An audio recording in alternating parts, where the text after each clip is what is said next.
Hello, everyone. Thank you for joining us. I'm Steve. And I'm Scott. And together we are Backyard Musings, broadcasting from Apple Valley, California. We are the Science and Technology Channel.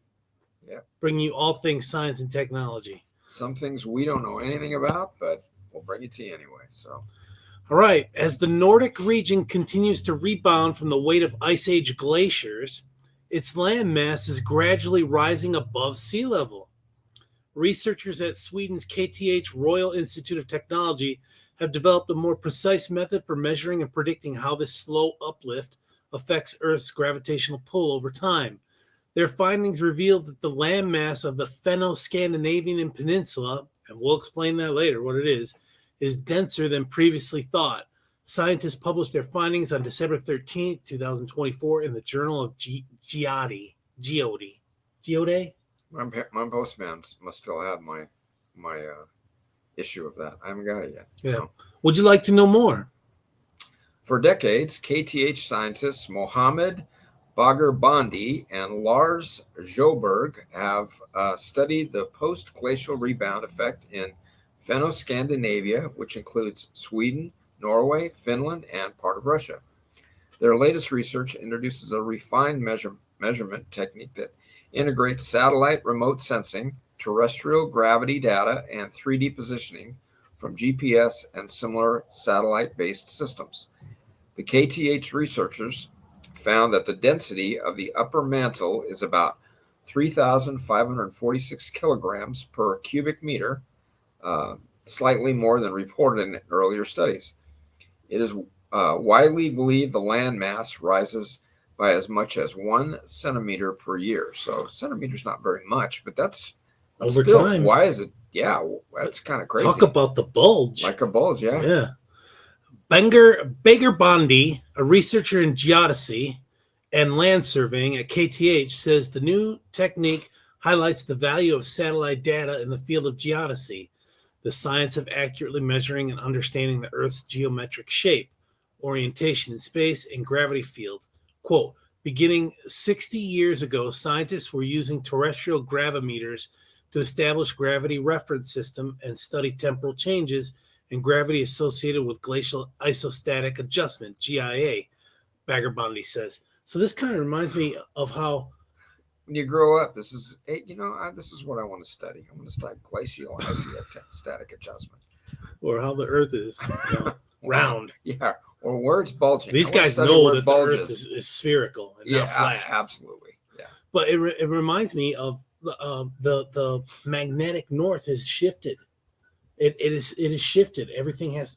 You don't believe that? No, I'm not saying I don't believe it. I'm pondering what you're saying. I'm pondering it. So I'm not quick to judge that kind of stuff. We reported on that. I know. I did. I know we did. It's no longer north. It's off a little bit. I know. It's leaning more to the right. Yeah, towards Sweden, towards Fennoscandinavia. Yeah. Okay. So, quote: our study is an alternative technique to study this phenomenon. End quote. This means researchers can now create alternative and comparable models of how the land and gravity are changing over time in the region. He says this discovery helps us understand the slow bounce back of land after the Ice Age, Bagherbandi says. Again, continue on. It also shows how important the Global Geodetic Observing System, GGOS, are for learning about Earth's movements and gravity changes. A similar study is underway in the U.S., where scientists are evaluating an even larger region of North America that is known to be rising. So we have a bulge here. Undulating? Have you ever heard about the Palmdale Bulge? No. Oh, yeah. It's a landmass between like the Phelan, what do they call that? Baldy Mesa area, all the way. It goes over to the Palmdale? Like West Palmdale. It's going down? No, it's bulge. It's like you gone to Las Vegas. You've seen SEMA Road. Yeah, that's a SEMA. Road, yeah. SEMA is like a geological phenomenon. It's like a mole that's grown up out of the earth, and it's the same shape all the way around it from all angles. You look at it.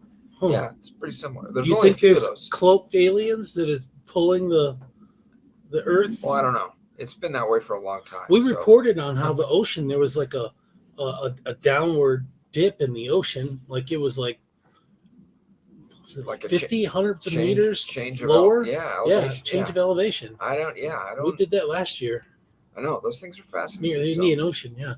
Bagarbandi says understanding these changes is valuable because the field of geodesy, it helps scientists improve their tools for studying Earth's geodynamics. It can also help with other fields like preparing for rising sea levels and learning about natural disasters. Fennoscandia, or the Fennoscandian Peninsula, is a peninsula in Europe which includes the Scandinavian and Kola peninsulas, mainland Finland, and Karelia. Administratively, this roughly encompasses the mainlands of Finland, Norway, and Sweden, as well as Murmansk Oblast, much of the Republic of Karelia, and parts of the northern Leningrad Oblast in Russia. I don't know where What is Karelia? I've never heard of that. I've never heard of that either until this report. Yeah. Yeah, I don't know about that. We'll have to check into that, right? Yeah. Republic of Karelia. Yeah. If you know something about the Republic of Karelia, let us know. Exactly. Its name comes from the Latin words Fennia, Finland, and Scandia, Scandinavia. The term was first used by the Finnish geologist Wilhelm Ramsay in 1898. I don't think any relation. Geologically, the area is distinct because its bedrock is Archean granite and gneiss. Nice, or nice? Just nice. Yeah, like sign, nice. Oh, okay. With very little limestone, in contrast to adjacent areas in Europe. I didn't know they had a lot of limestone. Yeah. So this is what does it mean that this area is rising? Yeah, that's. I don't know. I mean, is there some volcanic activity?